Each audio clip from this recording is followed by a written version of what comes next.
Bom, no vídeo de hoje eu vou dar continuidade ao quadro A Verdadeira Força, onde eu basicamente explico matematicamente o quão forte é um personagem e o seu poder. No vídeo de hoje eu vou falar sobre o King Crimson e do seu usuário Diabo. Então, vamos lá!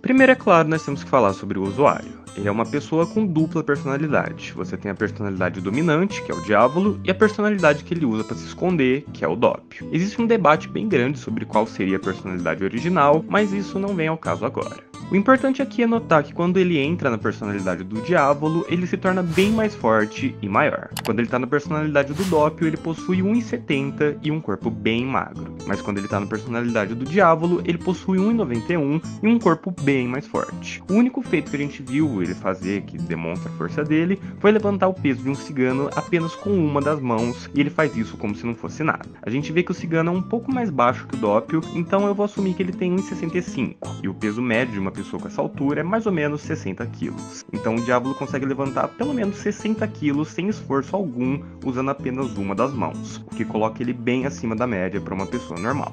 Agora vamos falar sobre a resistência dele como pessoa, que é absurda. Ele bate a cabeça em uma pedra, começa a cuspir lâminas, tem o rosto cortado por agulhas, tem o pescoço perfurado por uma tesoura e é esfaqueado várias vezes, e ainda consegue passar por alguns minutos quase sem nada de ferro no seu sangue, o que faria com que seus glóbulos vermelhos não pudessem carregar oxigênio, fazendo ele sufocar até a morte.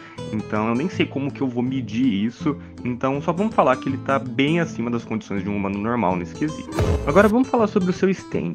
Ele é um stand de curto alcance, que possui habilidades que podem mexer com o tempo, habilidade de clarividência, possui 2 usuários distintos, se você parar pra pensar, e é um dos stands mais difíceis de entender da franquia. Então ele é bem exótico e diferenciado, então vai dar um certo trabalho aqui pra gente, mas a gente vai conseguir, certo? Vamos analisar os status dele como é padrão. Ele possui um A em poder destrutivo, que indica que ele possui uma força extraordinária. Tudo que a gente vê ele fazendo na série é desferindo socos contra pessoas, então a gente não tem uma noção do quão forte ele pode ser, mas dá pra imaginar um pouco pelo que a gente viu. É mostrado que ele tem força suficiente para atravessar o tórax de uma pessoa. De acordo com estudos feitos com boxeadores olímpicos, a força de um soco de um lutador de alto nível é de mais ou menos 1.300 libras ou 590 quilos, o que é mais que o suficiente para destruir uma costela. Para poder atravessar uma pessoa, o King Crimson ia ter que ter pelo menos o dobro dessa força, que seria equivalente a 2.600 libras ou então 1.180 quilos.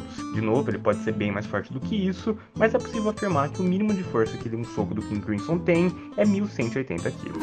Sobre a velocidade, ele também possui um A, e ele foi capaz de superar o Silver Chariot, que é mais rápido que a velocidade da luz. No entanto, é correto afirmar que ele não estava no seu ápice, então eu não acredito que ele tenha a velocidade da luz. O Josuke disse que os socos do Crazy Diamond viajam a mais ou menos 96 km por hora, e ele também tem um A nos status. Então eu acho que o Diávolo ia ficar mais ou menos nessa faixa de velocidade também. Só para vocês terem uma noção, o soco de um boxeador profissional viaja a mais ou menos 40 km por hora. Então o Diávolo ia ter um pouco mais que o dobro disso, o que bate com a conta da força. Então eu acho que ele ia ficar aqui com 96 km por hora. Sobre o alcance, ele possui um E, o que indica que o stand dele só pode se afastar de 1 a 3 metros do seu usuário. O que é bem pouco, mas considerando a força e a velocidade absurdas do Diávolo, aliadas aos seus poderes temporais, fazem com que o alcance dele seja bem justo. E sobre a durabilidade, ele também possui um E, o que indica que ele é bem frágil, e essa é provavelmente a maior fraqueza do King Crimson, pois ele não é um stand que conseguiria vencer uma trocação de porrada com a maioria dos stands. E é por isso que o Diávolo aposta mais em ataques rápidos, que geralmente levam à morte. A gente vê que ele não tem um stand muito resistente quando ele toma aquela porrada do GR e o seu stand fica praticamente quebrado.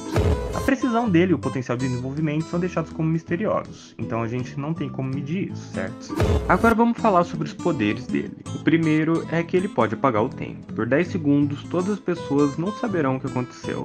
Apenas o Diávolo, que se mantém plenamente consciente e pode ajustar sua posição. No entanto, ele não pode interagir com nada nesse meio tempo. No entanto, quando a habilidade para de fazer efeito, as outras pessoas se encontram desorientadas por não se lembrarem de nada que aconteceu e logo depois tem que enfrentar o Diávolo em uma posição que o favorece. É uma habilidade extremamente poderosa, pois com ela o Diávolo pode fugir de praticamente qualquer ataque e se reposicionar para ter a vantagem no próximo ataque. E é basicamente impossível vencer ele sem ter uma habilidade temporal ou coisa parecida.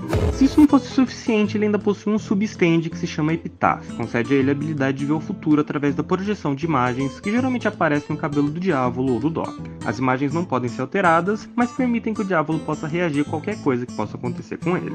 Então a verdadeira força do King Crimson e do Epitaph está nas informações que eles conseguem. As lutas em JoJo são basicamente uma questão de obter o máximo de informações sobre o seu inimigo para poder fazer algo que contere a habilidade dele. O Diávolo consegue saber tudo sobre a pessoa e ainda se reposicionar à vontade, escapando de qualquer ataque, e isso, aliado à sua força e à sua velocidade descomunais, fazem dele um dos stands mais poderosos da franquia. E bom, esse foi o vídeo de hoje, eu espero que vocês tenham gostado. Se você gostou, deixa um like, comenta e se inscreve. Um forte abraço e até a próxima.